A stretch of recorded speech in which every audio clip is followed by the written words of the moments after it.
semi-material assistants of the planetary prince are adjuster indwelt. At the end of the prince's dispensation, when the time comes for this reversion staff to be returned to the system headquarters for the resumption of the Paradise career, these ascenders present themselves to the life carriers for the purpose of yielding up their material bodies. They enter the transition slumber and awaken delivered from their mortal investment and clothed with Morantia forms, ready for seraphic transportation back to the system capital, where their detached adjusters await them.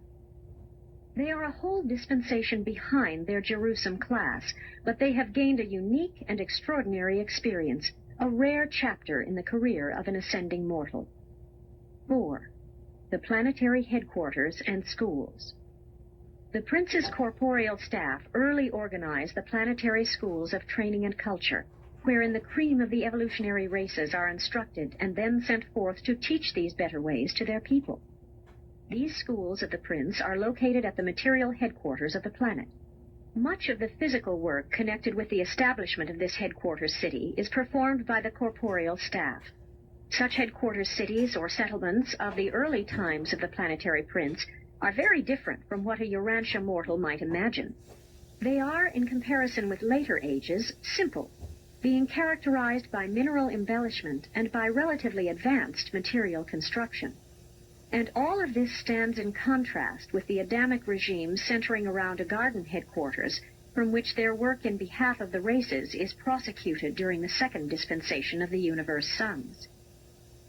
In the headquarters settlement on your world, every human habitation was provided with abundance of land. Although the remote tribes continued in hunting and food foraging, the students and teachers in the prince's schools were all agriculturists and horticulturists. The time was about equally divided between the following pursuits. 1. Physical labor. Cultivation of the soil associated with home building and embellishment. 2. Social activities. Play performances and cultural social groupings. 3. Educational application. Individual instruction in connection with family group teaching, supplemented by specialized class training. 4. Vocational training. Schools of marriage and homemaking, the schools of art and craft training, and the classes for the training of teachers, secular, cultural, and religious. 5. Spiritual culture. The teacher brotherhood, the enlightenment of childhood and youth groups, and the training of adopted native children as missionaries to their people.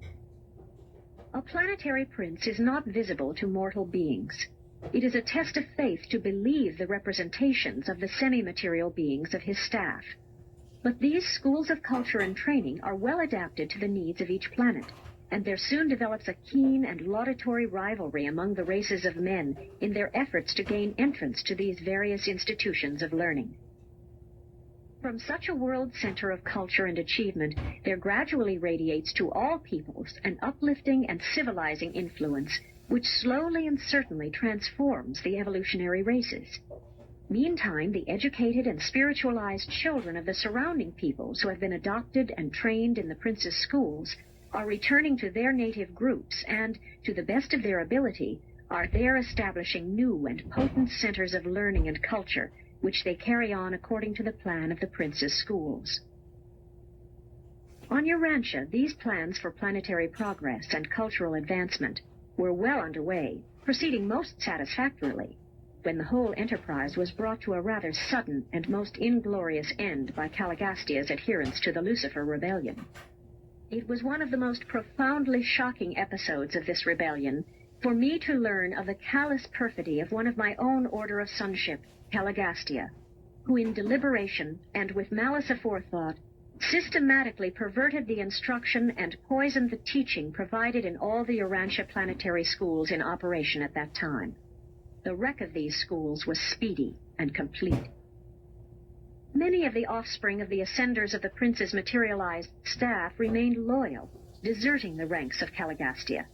These loyalists were encouraged by the Melchizedek receivers of Urantia, and in later times their descendants did much to uphold the planetary concepts of truth and righteousness.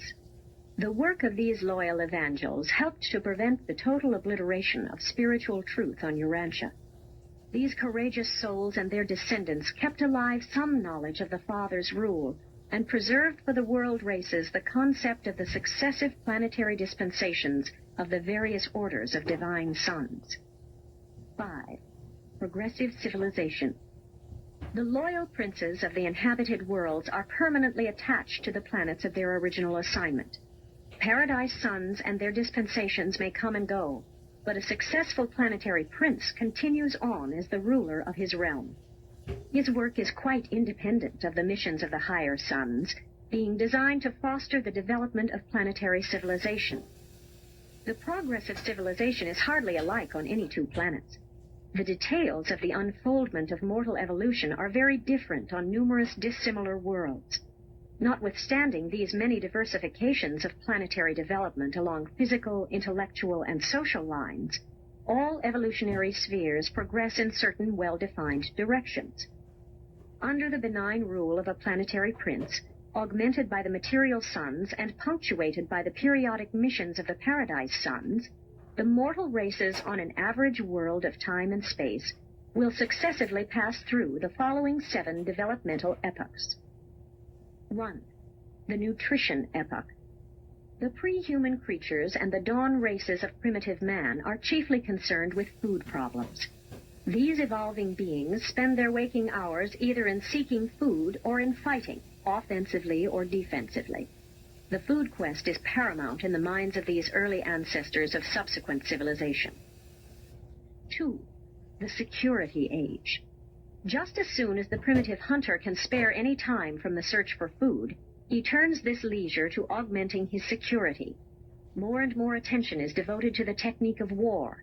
Homes are fortified and the clans are solidified by mutual fear and by the inculcation of hate for foreign groups.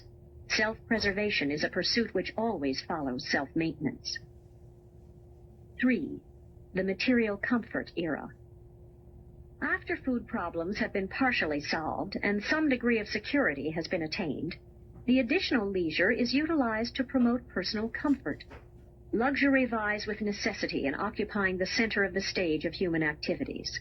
Such an age is all too often characterized by tyranny, intolerance, gluttony, and drunkenness. The weaker elements of the races incline towards excesses and brutality. Gradually, these pleasure-seeking weaklings are subjugated by the more strong and truth-loving elements of the advancing civilization. 4. The quest for knowledge and wisdom. Food, security, pleasure, and leisure provide the foundation for the development of culture and the spread of knowledge. The effort to execute knowledge results in wisdom, and when a culture has learned how to profit and improve by experience, civilization has really arrived. Food, security, and material comfort still dominate society, but many forward-looking individuals are hungering for knowledge and thirsting for wisdom. Every child is provided an opportunity to learn by doing. Education is the watchword of these ages. 5. The epoch of philosophy and brotherhood. When mortals learn to think and begin to profit by experience, they become philosophical. They start out to reason within themselves and to exercise discriminative judgment. The society of this age becomes ethical, and the mortals of such an era are truly becoming moral beings. Wise moral beings are capable of establishing human brotherhood on such a progressing world. Ethical and moral beings can learn how to live in accordance with the Golden Rule. 6. The age of spiritual striving. When evolving mortals have passed through the physical, intellectual, and social stages of development, sooner or later they attain those levels of personal insight which impel them to seek for spiritual satisfactions and cosmic understandings. Religion is completing the ascent from the emotional domains of fear and superstition to the high levels of cosmic wisdom and personal spiritual experience.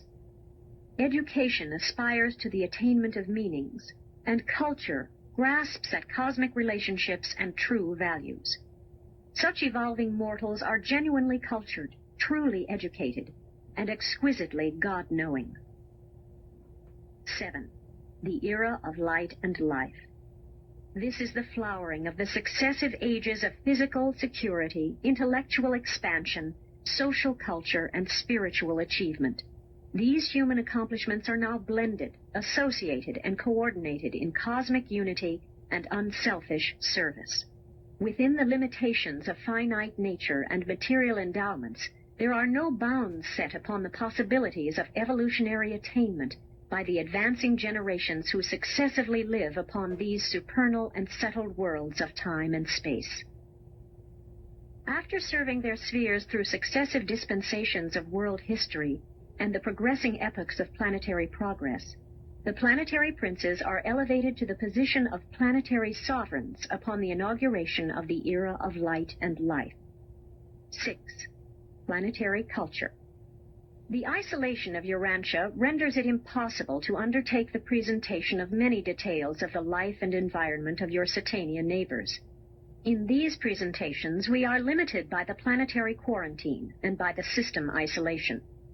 We must be guided by these restrictions in all our efforts to enlighten Urantia mortals, but insofar as is permissible, you have been instructed in the progress of an average evolutionary world, and you are able to compare such a world's career with the present state of Urantia. The development of civilization on Urantia has not differed so greatly from that of other worlds which have sustained the misfortune of spiritual isolation. But when compared with the loyal worlds of the universe, your planet seems most confused and greatly retarded in all phases of intellectual progress and spiritual attainment. Because of your planetary misfortunes, Urantians are prevented from understanding very much about the culture of normal worlds. But you should not envisage the evolutionary worlds, even the most ideal, as spheres whereon life is a flowery bed of ease. The initial life of the mortal races is always attended by struggle. Effort and decision are an essential part of the acquirement of survival values. Culture presupposes quality of mind. Culture cannot be enhanced unless mind is elevated. Superior intellect will seek a noble culture and find some way to attain such a goal. Inferior minds will spurn the highest culture even when presented to them ready-made. Much depends also upon the successive missions of the divine sons and upon the extent to which enlightenment is received by the ages of their respective dispensations. You should not forget that for 200,000 years all the worlds of Satania have rested under the spiritual ban of Norlashadek in consequence of the Lucifer rebellion, and it will require age upon age to retrieve the resultant handicaps of sin and secession. Your world still continues to pursue an irregular and checkered career as a result of the double tragedy of a rebellious planetary prince and a defaulting material sun. Even the bestowal of Christ Michael on Urantia did not immediately set aside the temporal consequences of these serious blunders in the earlier administration of the world. 7. The rewards of isolation. On first thought, it might appear that Urantia and its associated isolated worlds are most unfortunate in being deprived of the beneficent presence and influence of such superhuman personalities as a planetary prince and a material son and daughter. But isolation of these spheres affords their races a unique opportunity for the exercise of faith and for the development of a peculiar quality of confidence in cosmic reliability, which is not dependent on sight or any other material consideration. It may turn out eventually that mortal creatures hailing from the worlds quarantined in consequence of rebellion are extremely fortunate. We have discovered that such ascenders are very early entrusted with numerous special assignments to cosmic undertakings where unquestioned faith and sublime confidence are essential to achievement. On Jerusalem, the ascenders from these isolated worlds occupy a residential sector by themselves and are known as the Agandanters, meaning evolutionary will creatures who can believe without seeing, persevere when isolated, and triumph over insuperable difficulties even when